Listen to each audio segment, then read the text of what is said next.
A letter, marked with a gray feather, left in a hollowed-out brick in the alley-facing wall of the Emptiness Hotel, Ebonnaire, Galeria. All right, Maestro, got it all lined up. Got the first pick cast member taken care of, and thus the understudy steps onto center stage. I tell you, these Galerian types are a hoot and a half. Probably could have bribed him, but that would have been half as fun, and I still need cash for some tools. I left him hogtied in his hotel room. You can collect him once the boat pushes off. It'll be too late then.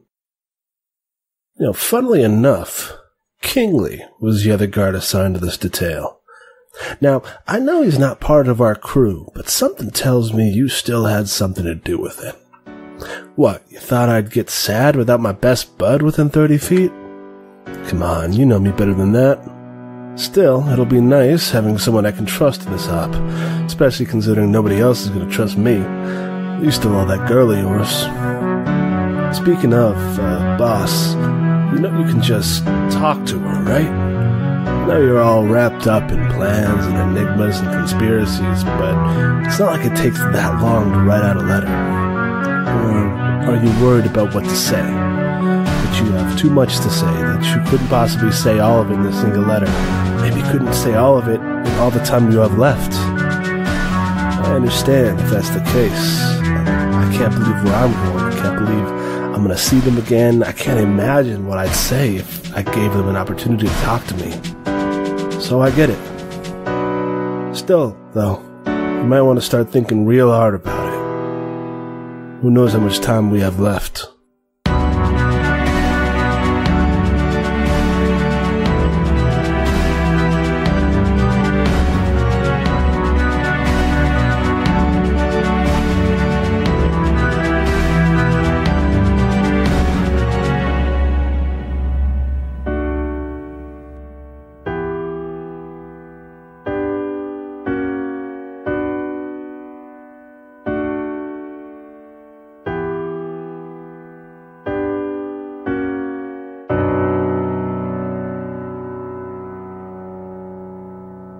We start with a dream, and in that dream, a boat. Radiant, you are lying on your back, looking up at familiar trees. It's the canopy of the low-tide swamp, but through the gaps in the branches, you see stars that look a lot closer than they're supposed to be. But that seems like it's the normal thing. You don't feel too weird about it. You sit up and you realize that you're moving, placidly, but you're moving, and you look behind you, and you see someone that you've only seen in iconography. You see Ipithes Zelazari, and he is dressed as a low-tide priest. What does that kind of, garment look like? I mean, did he get it fitted? Yes. Okay. just a loincloth. He's dressed as one. He didn't take their clothes. Okay.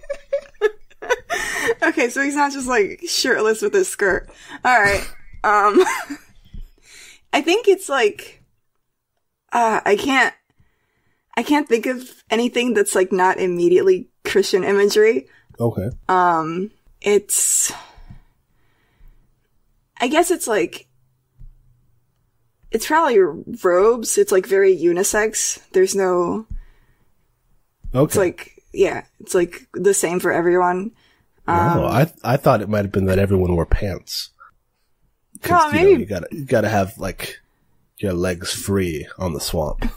Well, they could just pull them up. They could just pull them up, yeah. It's robes and everyone wears shorts.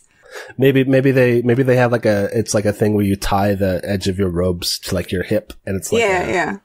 To move around. Riding skirts, is that what they're called? But for water. They're very practical robes. And I think they're cap sleeves. Cap sleeves. Cap sleeves is what I'm looking for. So, it looks like it's part of the garment. Don't know if that makes sense. Sure. So it's like a very, like, triangle thing. Okay. Yeah. Sure, yeah. So he's wearing that, and he's got the oar on the swamp raft, and he is kind of just very chilledly pushing it along. And he sounds like Jason Momoa, right? He does. All right. He says, "Morning, little fish. Been out a while. How you doing?" I'm great. What are you doing here, Mr. Solitary? I'm just paddling the boat, man.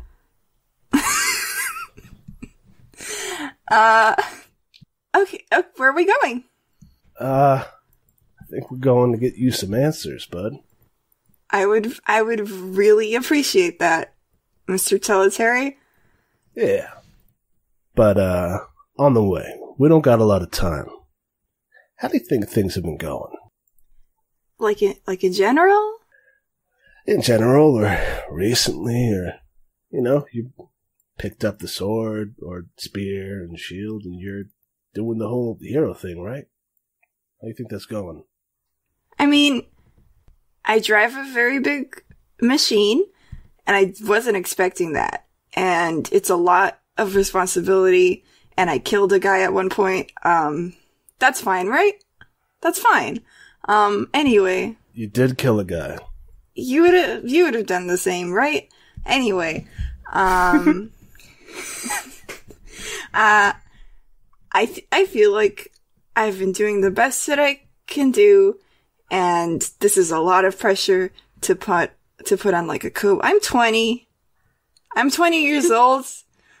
I mean, bud, how old do you think we were? How old are you right now? Like, not right now, but how old were you when you started? He shrugs. 12. I was 6 years old. They put me in that mech. Get in the robot. Like a 6-year-old. A 6-year-old with a full beard.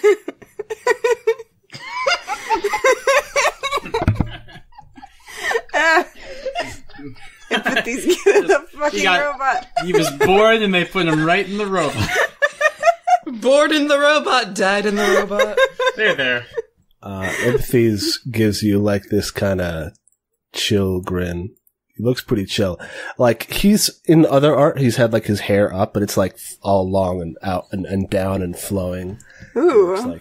He looks like a Jesus kind of. Also, I don't think Jesus. I don't think the robes are white. I think that would be too on the nose. I think they're like a rich blue, something like that. Ooh. Okay. Yeah. Like this is the color of the ocean, even though they're all in a swamp. They love that swamp. Yeah. But he says, so you think I would have killed that guy? I mean, yeah, isn't it like your job to smite evil? And like, now it's my job to smite evil. And that guy was super evil. I checked. Do you think that's all a paladin is smiting evil? I mean, I think that's a part of it, right? Like, I've gotta respect God's tenets.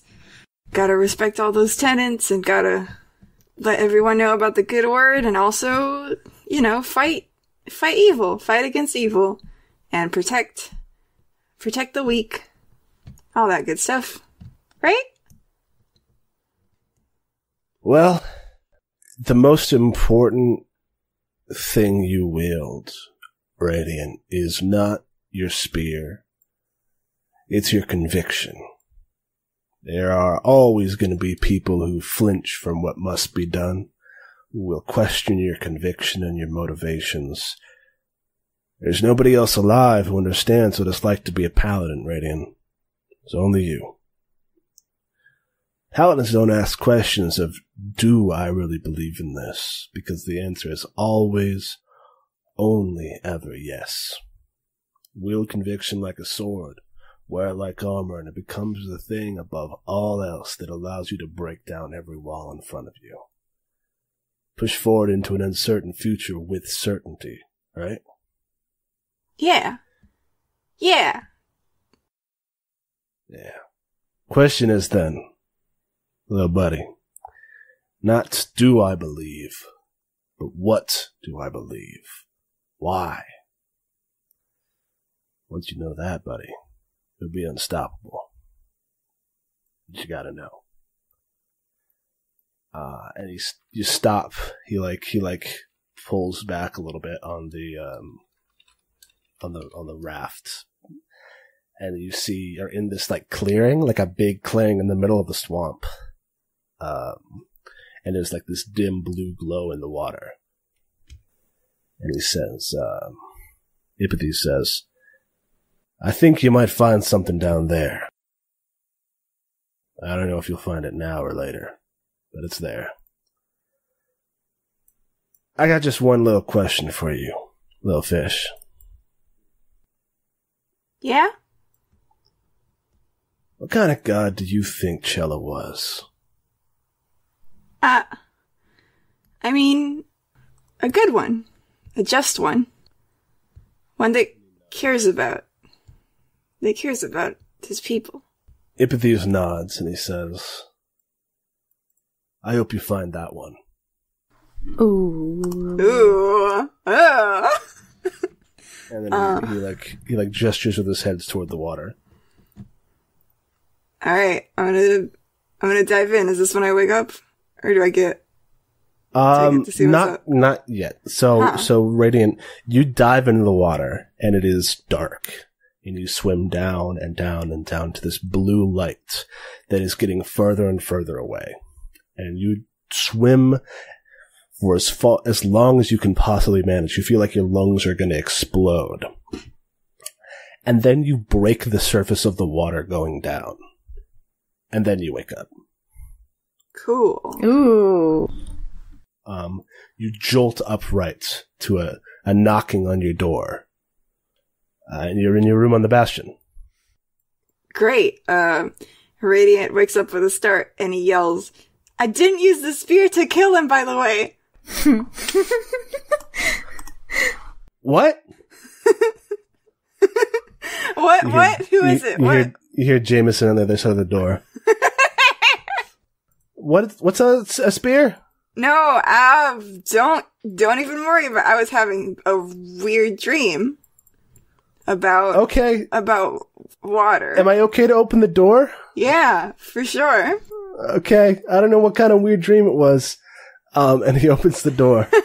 And it's Jameson points the way. And he's got a little stubble to show that time has passed. He says, hey, man, you doing all right? Yeah, I'm fine. It's just weird dreams. Don't you get those sometimes? Just like night terrors? No, like gentler than that, like you're at school and you forget, like, that the test is that day and you don't know the answers and your teeth start falling out. You know that stuff? No, that's horrifying. Zara called everyone to the lab because she's got to show us, the new stuff she made. Ooh. Yeah, cause you were like, Zara, you can use the Fontanium, but you gotta build stuff for everybody. And so she did. Yeah, that's what I said. Yeah. Come on. And Jameson, takes you down and you pass a hallway. It's like this open hallway that's open air and you can see out into the courtyard. Because you're in the castle part of the Bastion. You see a few things from the window. You see one, that class is in session in the courtyard. Ooh. For what? You see, for the children, for them to learn. Yay. Yes. They've got a big chalkboard. Who's teaching? Morgana and Ileana and Karanti. Ah. The oldies. And there's, all the kids from Purple Meadows are there. Rufus is there. He's sitting in the front row. Raspberry is also there. Amethyst is there. And some of the Galerian sailors. The ones that are left over. Because remember, some of them left. And the ones who are here are officially, deserters and pirates. Fuck yeah. But they stuck around because Daria is just that, she's just got that kind of effect on people. Oh yeah. The other thing you also notice is that the island is moving. I guess not notice. You knew that this was happening, but I'm telling the audience. The island is moving. You activated Pandia as the artificial intelligence at the base of the bastion, and she was able to reactivate the ancient engines that allow this island to move around. And so you are heading north to Baron. Hell yeah. Free boat. Free boats. You have to go around Valentina. It's a long trip. Unless I don't know if the island probably is too big to go through low tide, through the swamp delta. Ooh. Just a whole island. We're just gonna drive it to the Yeah, it'll be fine. Just try. But it's moving pretty fast, at least. Yeah. Did anyone go down there and see what it was? Like, if it's, like, what kind of engine it is? Is it like... It's like a okay, kind. So like a mechanical engine. Because I was like, ooh, just like the turtles from Legends. Like the ones that can move. Like a little bit like that. But it's mostly like turbines, almost. Uh-huh. There's a couple other things that you probably notice outside that maybe weren't mentioned besides just the class in session. Okay, so yeah, there's some like deactivated lampposts in the courtyard, and a few more you can see dotting the forest so that people can make their way through the forest at night. Cool. You also see the Amaranth outpost, which is the Elven outpost, and then Amaranth 1, which is the Amaranth outpost is on the south side of the island, or as south as you can get on an island that moves. It's on the side opposite the bastion. And then Amaranth 1 is inside the courtyard. It's like just basically a single building where it's like, hey, the elves are here. If you need our help in the immediate sense, we're right here. Hi. But we're not going to come into the lab because we're not allowed. Elf embassy. Yes, basically an elf-bassy. Yeah, go there to get elf passports. But, yeah. And as you're walking through, you eventually make it down to the lab, where Zara has assembled the other party members in it. Ooh. But before that, I got something I want to be doing, which is that we can, if I may, we see Zara sort of like with the goggles on, like screwing something in very slowly and carefully, and it looks like this like small metal, like almost like a tuning fork, but it's got like a copper wire hooked around it, and it's hooked up to a bunch of like magical batteries. And I sort of glance up and I say, hey, Adeline, can you move 2 steps to the left, please? I guess. Okay. Perfect. Alright, now, Pandia? Yes, Zara. I need 10% more power rerouted to the lab, please. Yes, ma'am. And as these this tuning fork starts to shake a little bit, and then I go, okay, Adeline, we're all ready, and remember, this is perfectly safe, so don't worry about it. And then I walk behind a blast shield. and I put down this blast shield helmet, and okay, play me a G chord. Ford runs behind the blast shield. Charlie's behind the blast shield on a bucket. Oh my god. Adeline is just like looking at the blast shield, like, but she's used to the blast shield by now. She's like, and she plays it. And as you play the chord, it sort of like the magic of your arcane art flows out a little bit, and when it sort of hits the tuning fork starts to shake a lot and reverberate, and suddenly, like, there's this big, like, boom, magical, like, explosion from the tuning fork that sort of sparks out in a few different directions, and, but it doesn't hurt anyone or anything. It wasn't that powerful. But after it sort of settles down, I pop behind the last shield and I go, oh, that's perfect. That's exactly what I was looking for. Okay, alright. I think this is ready. Hell yeah. What is it? Well... You haven't told me. Now, I think at this point everybody can come in. Yeah, Radiant runs into the room because there was an explosion. Never fear. Everything is everything is nominal. Nominal. I hate when she says nominal. I don't really know what it means. Hi, everybody. As Radiant and I discussed earlier, I was made to make a few inventions for you to use, and I spoke with Jameson about your last little adventure in Zelyat, and he pointed out some deficiencies in the way you, operate. So I thought I could correct, or rather, make up for those with some inventions of mine. And I pop out the tuning fork, and I walk it over to Adeline. And I say, okay, now I call this the Arcane amplification apparatus. That's 3 A's. And basically, it's very complicated, but basically what it does is it should be able to amplify and direct your magical energies. And I'm going to link this to you, Adeline. I've made this magical item for you, and if you could yes, please read it for us. The Arcane amplification apparatus. This small fork-like object hums in tune with magical energies around it. When chimed, it can be used to amplify the effects of an arcane arts roll, such as adding an additional 1d4 to attack rolls, or healing for an additional die. The fork must be chimed before rolling arcane art, and be warned, the fork does not differentiate friend from foe and will amplify any negative effects as well. Sick, I love it. I say that. Adeline takes it and holds it like it's a bomb and like squints it and is like, thank you. This is very kind of you. Okay. Now, Radiant, could you come over here, please? There are a few adjustments I need to make to yours, but I need you. For the record, says Jameson, I didn't say deficiencies. I just told her what happened. Thanks, Jameson. Do I have to? Well, I think you'll like what you, I think you'll like this.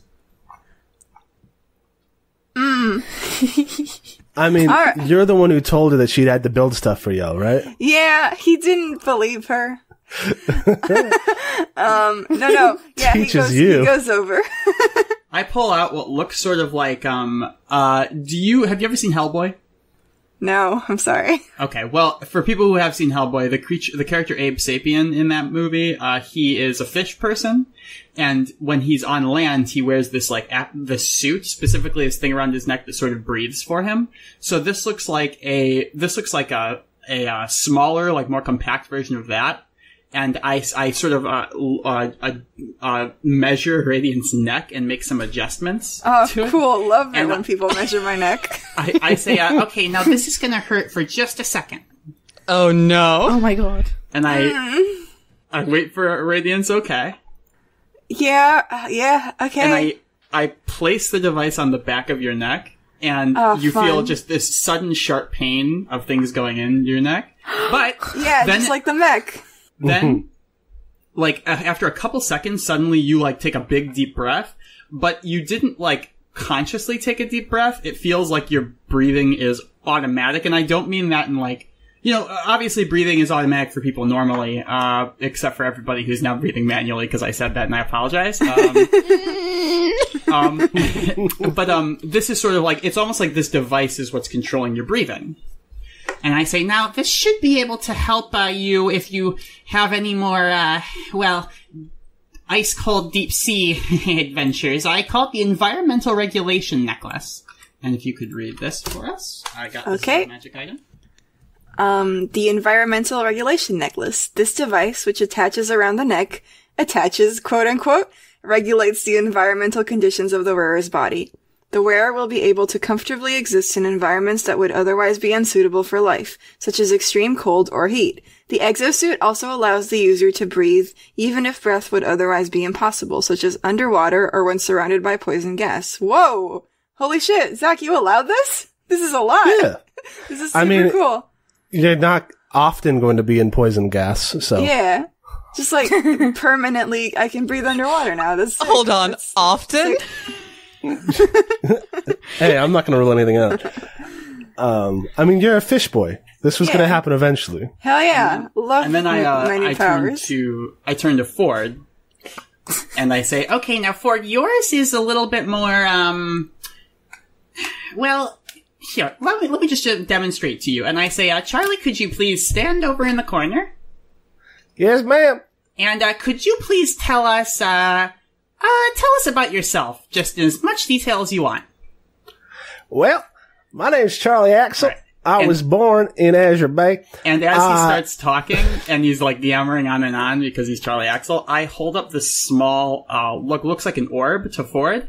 I show him there's this little button on it. I press the button, and I toss it over near Charlie. And suddenly there's this thump and this thump as it feels like air is being sucked into this little thing. And Charlie is talking, but no sound is coming out from him. And I sort of open my mouth and start explaining stuff, and no sound is coming out of my mouth until after 30 seconds to a minute, suddenly the sound suddenly comes back. And I say, and I call them the sonic cancellation grenades. It was a time of foolishness. It was the anti-Nemo weapon. Ford, would you read that for us? So, the sonic cancellation grenades, aka the anti-Nemo weapon, these bombs can be thrown and, when detonated, will suck all of the sound out of a small area such as a single room for a brief period of time. No sound can be created or passed through the Area 3 charges. And I say, now I can't make... These are one-time uses, so I can't... I'm giving you 3 for now, and I can make more for you later. a weapon to surpass Metal Gear. So these are the inventions I made for you guys. Cool. Thanks. Yes, I look forward to y'all using them just as much as you used your Titan relics. Hey, I tried, and I didn't think use I did. mine, no. I used mine. Can't call us out like this. Yeah, you used yours. Yeah, and you each used them maybe like once, except for Zara. So that's going to continue. No, I used mine twice. Pretty sure. Me too. Okay, but yeah, no, it's all good. It's very good. Yeah, so Emily and I cooked these up together to be like. I mean, mostly Emily, but like my say so. And these are your third act special abilities. Hell yeah! Yay! Is it? I'm looking at the like Ape Sapien thing right now. Is it like bulky to wear? No. It's much more like slowed down, but it does have like 3 little flaps that look like gills that like open up when you breathe in and close when you breathe out. And I will say that you can take it off. It's not like permanently attached to you. You can take it off and put it on. That's like a radiance for his question. Like, ooh, can I remove these whenever I want? Yes, just please be careful when removing them. Obviously, take it slow. Don't rip it off. I won't. I'm not gonna do that. Thanks, Zara. Don't mention it. Anything to help the group. What did you make for yourself? Oh, well, I just made a few upgrades to the clockwork amplification goggles, actually. You'll see. There should be a lot more, they should be a lot more, potent. I actually gave myself a magic item from the book, because it sounded really cool and I begged Zach for it. Hell yeah. I gave myself the Inspectacles. When you discern realities wearing these gifted lenses, you get to bend the rules a little. On a 10+, ask any 3 questions you like. Oh, shit. They don't have to be on the list, as long as Sight could give you the answers. The GM will tell you what you want to know. Hell yeah.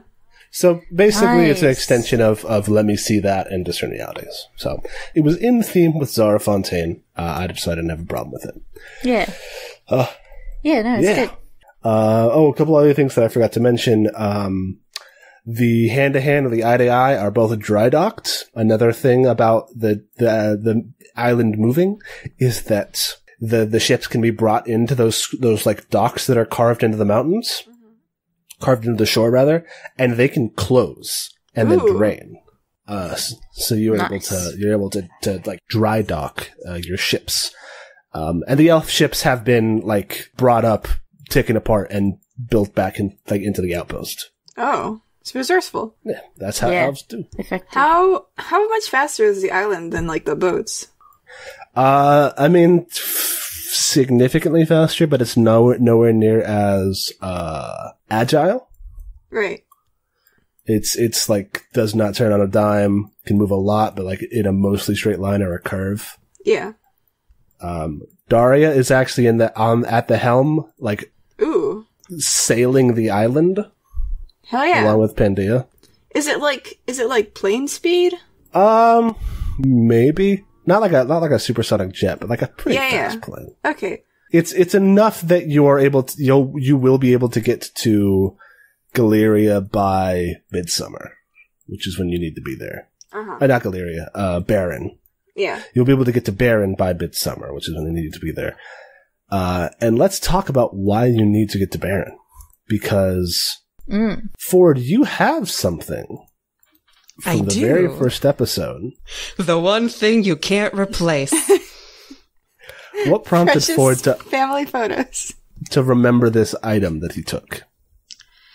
Well, I think he had some downtime, and he was bored, so he was like, "Oh, I stole this letter to be petty. Let's check out what's in it."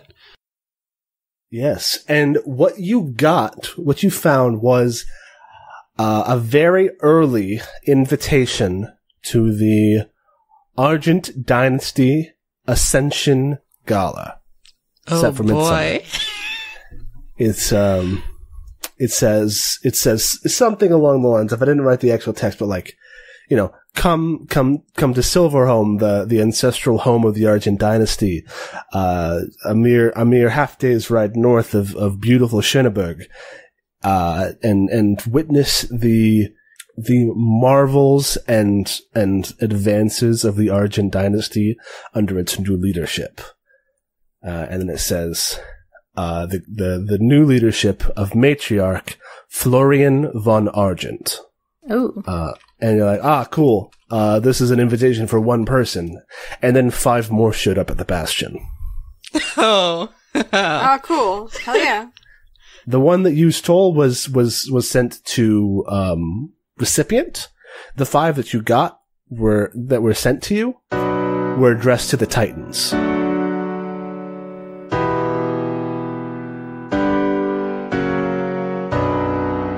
Hello, and thank you for listening to Roll Dice and Cry. This is Zachary, your friendly neighborhood GM, and you might have noticed that we did things a little differently this week. We're trying a bit of a different format for this last arc of On the Shoulders of Giants, just to see how it feels. Let us know what you think on Twitter or email, and we'll see if we'll keep this up or go back to the old way of doing things. As it stands, this is a way for me to get more up-to-date info and plugs into the episodes since we recorded them a while in advance, and it means I have more time to talk to you, the listeners. Speaking of plugs, some really great and exciting stuff was released this past week. Mari just launched her Kickstarter of the graphic novel printing of Life of Melody, the fun dad romance comic that she's been running on her Patreon for the last while. It's a good story and a good time, so definitely pledge to that if you got the means to. Also, Mari is starting up a new Patreon comic now that Life of Melody is wrapped, called Inherit the Sun, which looks pretty cool too. Mari released the first 5 pages on her Tumblr, so check those out, and if you dig them, definitely consider supporting Mari on Patreon. You can find information on the Kickstarter on Mari's Twitter, and you can find her Patreon at patreon.com/marinskus. Rolling right along with comic news, our very own Emily Riesbeck is working on an original graphic novel, It's Your Funeral, to be published by Iron Circus Comics. Iron Circus is a great publisher that's put out a ton of awesome books, and it's super awesome that our good pal Emily is going to be part of that fantastic lineup. Check out Emily's Twitter at the Blue Valkyrie for updates on that, and be sure to read the Blue Valkyrie webcomic at bluevalkyriecomic.tumblr.com. And if you dig it, consider donating to patreon.com/thebluevalkyrie. That's all our major plug out of the way. So I wanted to take this time real quick to mention how thankful I am to everyone listening and how excited I am for the rest of this arc and what comes after. Please keep sharing the show with your friends, leaving positive reviews on iTunes, and tweeting and posting using the hashtag ARDACast or Articast, RDACAST. Word of mouth and goodwill are the best ways for a show like us to grow. To incentivize reviews, I'm going to start reading a couple reviews on air each week, starting next week, just to give you time to get some more in. So if you want to have your words said with my mouth, get those in as quickly as possible. Have a great day, and please enjoy the rest of the episode.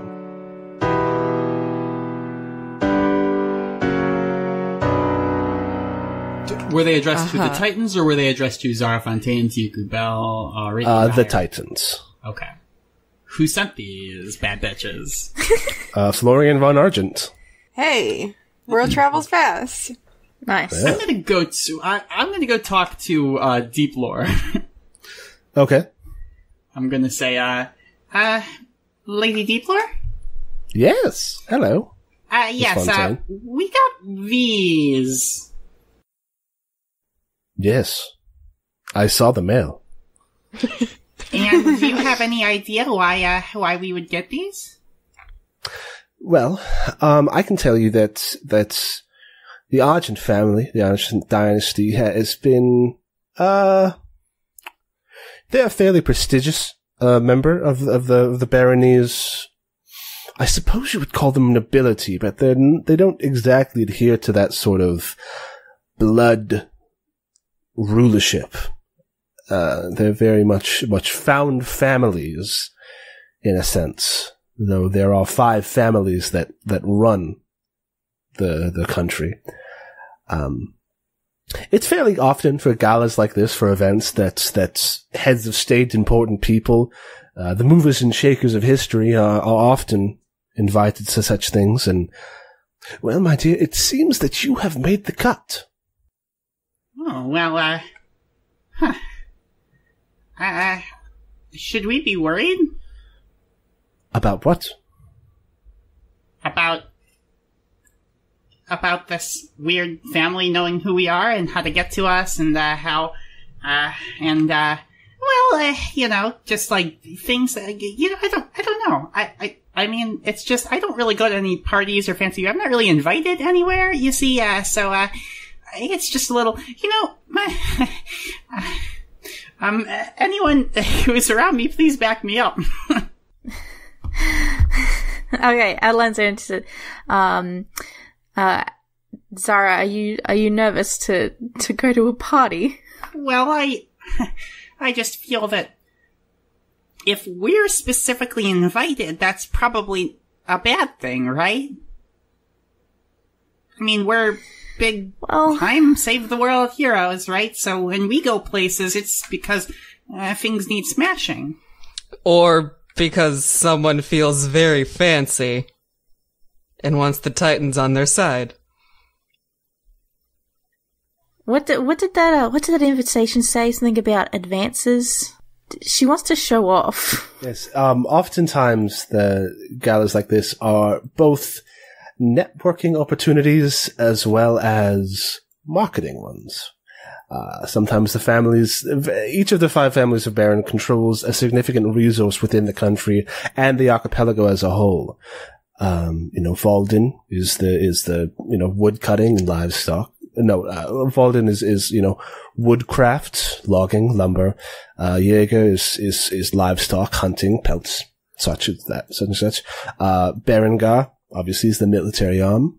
Argent is, metallurgy and other physical resources. I can't imagine what they might have developed, but oftentimes these sort of events are used to show off their new products in the hope that the other powers of the archipelago will be immediately swayed into ordering some. Guys, what if they want our robots? What if this is a trap? Have you guys thought of this? What are they going to do with it? They can't drive them. I don't know. They'll copy Take them apart. Yeah, look they at can 'em. do metal stuff. It's very difficult to take these apart, even with special tools. Well, then they'll just be out of luck, right? So it doesn't matter. You could always not bring your celestial armature frames, though I don't know that seems your style. No, we gotta bring him. I actually have a more, I have a theory. Why would they waste time stealing the giant robots they can't use when instead they could steal us and put us in cages and prisons and say, you pilot the robot or else, and then That's what are a we gonna good do? point. I'm too strong for that. Okay, well, Ford maybe is too strong for that, and maybe Radiant, you're very strong as well, but Adeline and I, we're sitting ducks. That's, Isn't that right, Adeline? well, I have some magic, so I'm sure I could manage. But also, do you think that they're going to do that when there's we're not the only people invited? Okay, here's the plan. If they wanted to kidnap us, they're gonna separate us. They're gonna try to separate us, so we gotta stick together this whole time. Buddy okay? system. Ooh, buddy system. In unison. Oh my god. Jameson says, buddy system. Buddy system.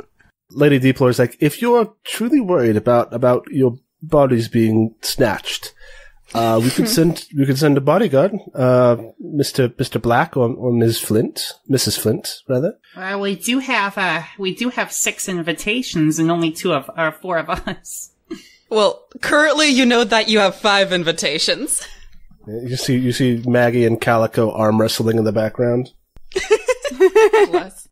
And the other thing is, Adeline leaning very casually on a bench, like, oh, Daria is very strong. Ford grins. Yeah, let's take Daria. She is pretty big.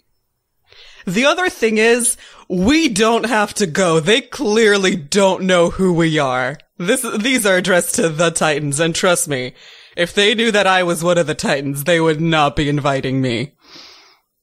Oh, actually, Ford. Oh boy. The next day, a pardon letter comes in. Oh. Ford hates this. Well, that's nice. So they do know who we are. I think we should go. Mostly because I don't have an excuse. I just really want to see what they're up to. Why would they invite us? I kind of want to go to a party, you guys. Let Radiant go to a party. Look at him. He's so excited. Well, if everyone wants to go, then, okay. I guess we're going to a party. Does this... Zara will protect you. Yes, that's exactly what I'm worried about. Can I punch this dude in the face again? Is that what this letter means? I think what it means is that they won't prosecute you for the first time. But I'm not off the hook if I do it again. Almost certainly not. Damn. Yeah, so Just on your way out, punch him and then we can go. Take him out of... This is not Radiant talking. Take him out of the country so you have immunity. that's not how that works. That is not how any of that works. Do I have diplomatic immunity? No. It's the fucking lethal weapon. Was that what that one was? The guy's like shooting people. He's like, "You can't kill me. I have diplomatic immunity." Like that means you can like go shoot people and steal helicopters and bomb cities. And then the cops are just like, we can't do shit." Oh, I guess we're fucked. Oh, we're fucked. If only Mel Gibson and Danny Glover were here. Yeah. I'm glad that Mel Gibson isn't here. Yeah. Anyway, let's move on. All right. So that happened like a while ago. You are deep into your trip to Barren now. You're gonna have to go around the outside of the archipelago, which puts another week of travel onto your thing. But you can't maneuver between the countries because you're on island. We are an island. Is there a way I could get, like, since we're passing by Valentina, could I get a letter to my, to Gorzon? Yeah. Would that be possible? Yeah, If you don't hear from me in 3 days. No, I just wanted to send a letter to my family saying, like, hey, I'm okay, I'm doing good, it's very, very exciting, blah, blah, blah.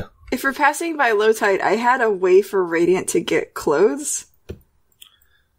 I don't know that we are passing by low tide. Because I was imagining that we would be like straight lining it as much as we could. Okay. Is there a tailor in Schnennenberg? I don't know how to say things. I can't believe I don't get to introduce the one tailor in low tide. Oh. Don't worry, we are going low tide next season. We are going to low tide. Okay, just for the record, it's the elf. Their name is Santana. Oh my god, thank you. Yes. You're fucking kidding me. Yeah. That their name is Santana. Their name is Santana from the band Santana. No, I understand. There's another character named Santana that's showing up in this art. Fuck off. There's not that many. Eventually we were going to run out of bands, so might as well do it sooner than later. Oh, shit. The name is Santana Fantastic. They are also a tailor. Oh my god. Oh my god. Maybe it's the same guy. What if it's just that guy? It's the same dude. No, it's a dwarf.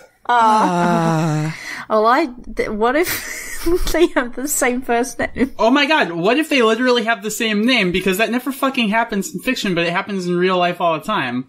So it's okay. I'm Santana Fantastic, no relation. Yeah. I can't believe we both made Taylor's name Santana. That's so funny. It's amazing. It's very funny. But but we're gonna be at least going within like a certain like threshold of Gorazon. I think what's gonna actually end up happening is that we're gonna end up here on the north tip of Valentina, and then have to take a ship the rest of the way. It takes like a month and a half to get there. In which time you have plenty of time to write fan fiction about what happens. But also, if you all want to shout out the things that you're doing during this time, I'm more than happy to give that a little bit of airtime. I am making my new gadgets, and that's all I'm going to say about it for now. Adeline has so much of her time booked because she agreed to do so many things at the Kingdom Games. So she goes to religion classes with Radiant. Oh she yeah, goes to Radiant. church. Radiant. I'm gonna give you some space right now. Uh-huh. Spit some hot gospel about Teach religion. about God. Tzela. So it's church school. It's Sunday school. Momo is there. Amethyst is there. Raspberry is there. Rufus is there. Alexander Granite, the terrorist, is there. Adeline is there, contractually. If Alexander Granite has to be there, I'll be there for moral support. Ford's there. Daria is there to hang out with Adeline. Everyone is there. Everyone is there. Plus a smattering of the Galerian pirates. Okay. Ford's there to learn what religion is. Hey, full house. Zara's there to be like a shitty atheist. Ford and Zara team up. We enter in media res, and Radiant is talking about one of the many feats of Tzela. Once upon a time, there was a big drought in, just point out a random island here, Zoliat, and Tzela came down from the heavens, and he was like, I will fix this. And he did. He rained all over Zoliat, and there was never a drought again. And also that's why there's snow, because it rains so much that snow exists now. Thanks for coming to my TED Talk. This is like every class. Yeah, he always ends it with thanks for coming to my TED Talk. Who's Ted? Yeah. Thanks for coming to my Tzela Talk. I'm Ted. I'm Ted the Galerian pirate. Tzela, educational. Yeah, we're not going to get there. Tzela Education Zone is very funny. But That's a TED's talk. Zone. the zone of Oh education. shit, the zone. I cast Zone of Education. God. Okay, so That's a funny joke, and I want everyone to recognize it was very Yes. good. Thanks. It was good. Thanks. Alexander Granite puts his hand up. Yes. All right, that's a thing that Tzela did. But what do you believe in? What does that teach you about how you approach life? Well, I mean, it teaches me that we should always help those in need, especially people who are going through a drought. Materially speaking, you mean? I mean, no, just like in general. Come on, dude. Get with it.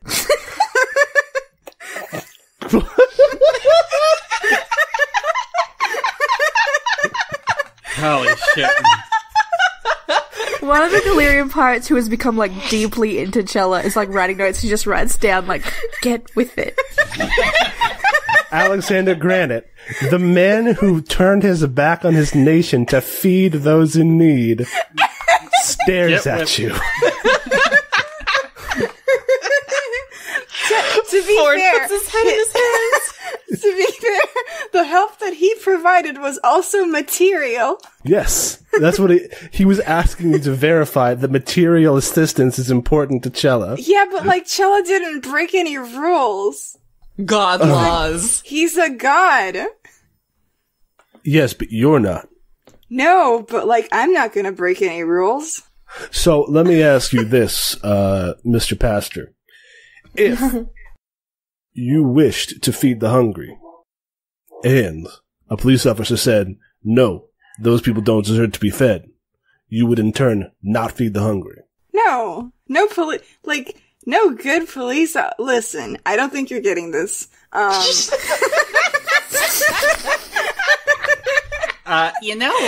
In Valentina, our god is also our king, so all the laws come right from him. It's a very efficient system. That's actually pretty good. Yeah. More countries should do that.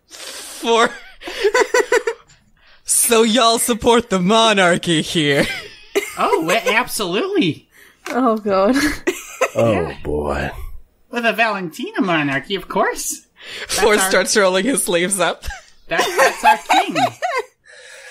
Oh, okay. So,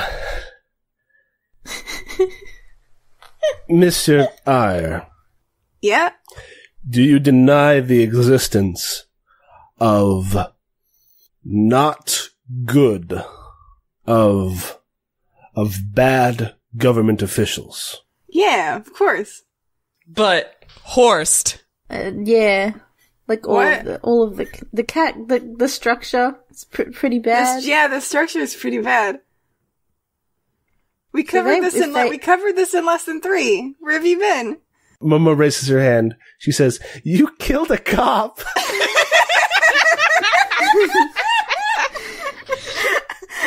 Yeah, what she said. The cop Who told Momo about that? She's not allowed to know. She's too young. I would really like some sort of reconciliation between these two, like, belief facets. Because you very much didn't like the way the structure worked, and you yelled at me about how the structure worked. I didn't yell at you. I yelled in general. I yelled in general. Oh, Lord alive. Did we meet a general? In general. I feel like, and not to play the NPCs, but I feel like when Momo shouts, "You killed a cop," Amethyst is like, "Yeah!" and goes for a high five that, like, is not reciprocated. I mean, Momo does, but she doesn't know why. Momo thinks Amethyst is really cool, and they hang out a lot. Oh, cool. Yay, I'm Excellent. so glad. Yes. And yeah, like, Amethyst is like, yeah, like, we were hungry in Galeria, and they didn't have any, like, they didn't do anything about it. We had to steal to eat. Well, stealing is bad, but being hungry is also bad. Adeline's like, you're confusing him. And so Alexander says, "So what is worse? Stealing to eat or starving?" I'm saying that there can be compromises made. Oh, so we only half starve. What? No, I mean... No, change the government! So how do you expect to change a monarchy? Momo says, "I know one way." Ford high fives her. Momo's getting all the high fives. She doesn't know what's going on. What do you mean she doesn't know what's going on? She just suggested a regicide. Yeah. Yeah, we did that already. Yeah, they did that. They did that. Oh, sorry. I just want to point out once again that in Valentina we have a monarchy and almost no one goes hungry. Yeah, see? That works. Because it's backed up by divinity. And that's the most important.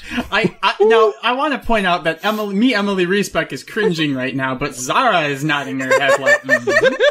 No, listen, Mari Costa isn't on board with this at all, just like for the record. Yeah. I really thought that Zara and Radiant would be at odds here, but it really seems like we're on the same page. Oh, Divinity boy. Good, lost from God good. Alexander is like shaking you and screaming nuance in your face, and you're just not listening. No, he's an idiot. Ford is mad. What do you mean my friends aren't down with the revolution?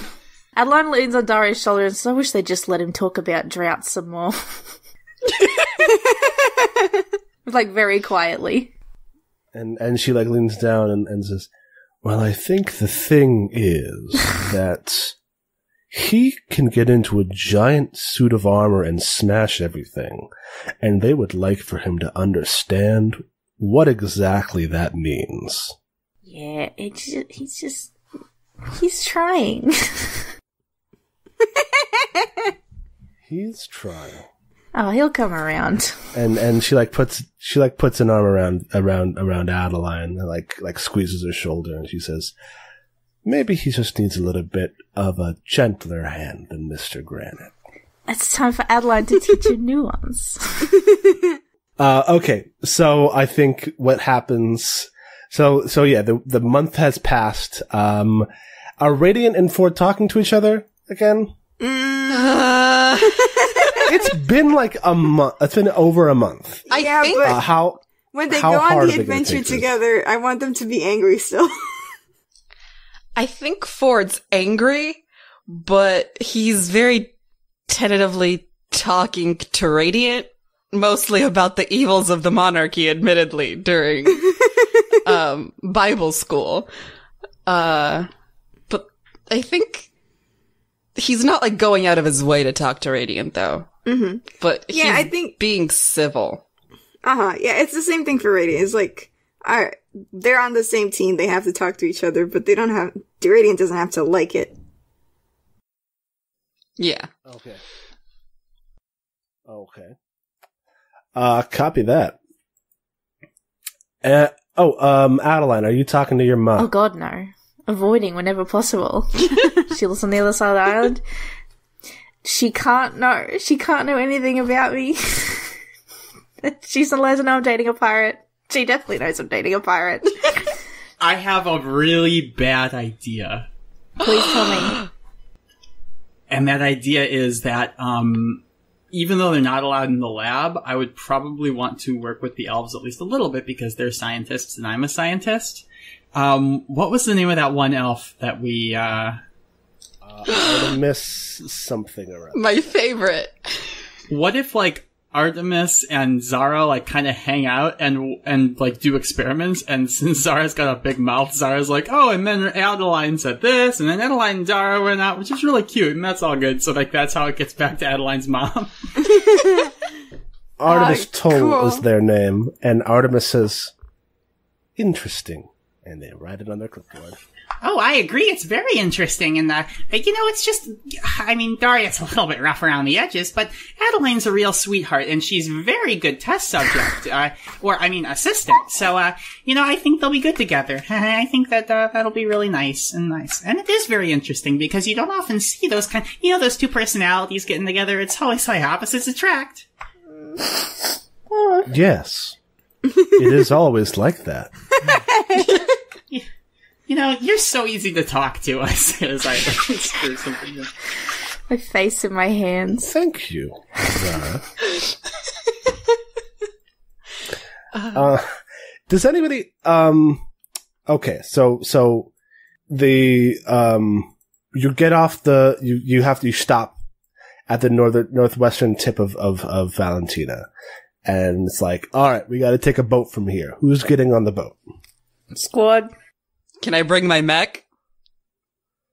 Yeah. Can I bring my the cat? mechs. We're bringing the calves. Yeah.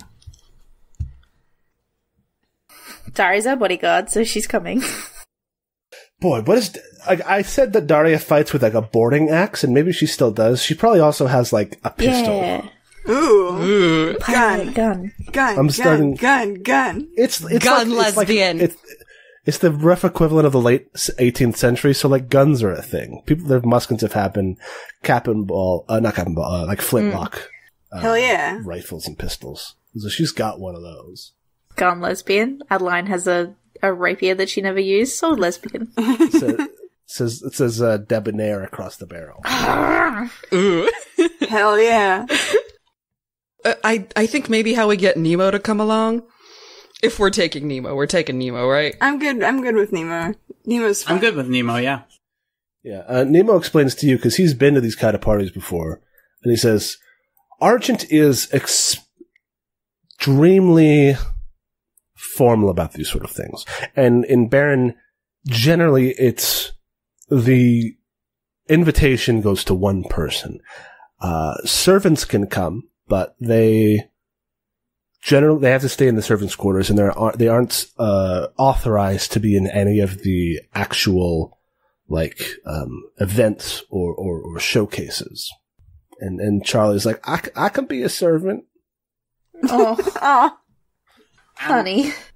Well, if you want to come, Charlie, we only have this many invitations, but I'm sure an extra pair of eyes would be good. But just to be clear, I don't think of you as a servant. You're a partner. I mean, he'll have to work as a servant if he comes and lives in the servant quarters. He'll have to scrub dishes and overturn beds and, all of that manual service labor. And Charlie's like, I can do that. Oh, no. So is Nemo going to be posing as a servant too? No, I've got an invitation. And he takes one of the invitations. Oh my god. Look, Charlie, we're not going to make you do anything you don't want to do. But at the same time, if you really do want to come, I turn to Rudy and I say, honestly, I think extra people is good if we're suspicious of this place. Right? I mean, you can bring anybody you want on the boat. They'll just have to stay in Schitterberg when we go to the castle. Everybody come on the boat. That can't happen. I mean, can Charlie just not, hang out outside the building somehow? Does he have to do manual labor? What he could do, there's a city outside of the castle at the foot of the mountain of the castle's on top of, and entourages can stay in the city, but only We probably need someone to guard our big robots. Yes, and also, here's an idea. Charlie, you're a good sneaker, right? I'm a sneaky guy. You think you could break into a castle if need be? Maybe. I'm not much of a mountaineer. Can I give him the old magnetic grappling harness? You can absolutely give. Because I'm not using. That's not one of my gadgets this time. I'm not using it. Yeah. Okay. All right. I love Charlie Axel. Sure. Okay, Charlie. I could also roll up in a ball and get in one of your bags. No sneaky. Well, that would be cute, but maybe not practical. Charlie, no sneaking unless you get word from us. Okay? All right. Yes, ma'am. All right, we're counting on you. Okay. I'm important. I give him, just to be clear, I do give him the old magnetic grappling harness. Okay. So he's going on the boat. He'll be like your man on the ground, your raccoon on the floor. He's plan B. He's plan B. That's such a plan C. That's such a plan B. He's just a little boy. He's 26. He's just a physically little boy. Yes. Okay, this is the exact same problem we have with Radiant. He is an adult. I want to make that very clear. He is an adult. No, but also I saw someone who liked Charlie Axel as a child, and I was like, no, he's just funny. He's just a cute guy. So Jameson's coming on the boat, Calico's coming on the boat, and Charlie Axel's coming on the boat. Anyone else? And they're going to be a dream team protecting the They're calves. going to be a dream team. Yes. Yes. And then Daria and Nemo are our guests. Yes. Yeah, they are taking the extra invitations. All right, awesome. Daria asks Adeline, "Do you know anything about this Argent lady that we're supposed to be invited by?" Do I? Ooh, can I do a roll for it? Yeah, I think that as a bard you have a role. Hell yeah. Is that rolls? I miss them so much. Hell yeah, hell yeah, hell yeah. Have you been to Baron? Yes. I've been everywhere, man. So you'll at least have Port in a Storm. Yes. And I guess this would just be spout lore. Ooh, yeah. Okay. Wow. Hey, that's a 10 though. Hell That's so yeah. smart. What do I know about this woman? So, Florian von Argent. So here's the things that break down from the name. And Nemo can help like explain this, to the others. Von Argent means that she was not born into the family. Von means of, so a lot of baronies will be adopted into or traded into other families, and they get their surname von, the surname of the family. Since it's Florian von Argent, that means she didn't have a surname, which means she is either an orphan or a bastard. I don't know. Is there a different name for if you're a lady and you're a bastard? I don't think so. So she is either an orphan or a bastard, or was like a Ronin or whatever. She was not part of a family before this. What you know about her specifically, is the thing that, Maggie says when she hears the name, she says, "Holy shit. That's the person that led the mercenary group that Calico and I were in back in the Tortugan War." Ooh. That was the leader who decided to go noble after, we won a bunch of key battles. We did some adventures, and she got offered a spot in the family. And we were like, nah. And she was like, yes. And she took, her and her best friend went and took that deal. And the rest of them split up. Who's the best friend? There's a guy named Brand. He was another member of the group. So he's also a Von Argent? No, he didn't take it there. Okay. Florian's the one who was formally inducted into the family. And now, 15 years later, she is the leader of the family. Hell yeah, started from the bottom, now we're here. Literally, yeah. And then she remembers and she says, wait. And she looks and she says, back in the day, she didn't just call it Florian. She called herself Florian Nemo.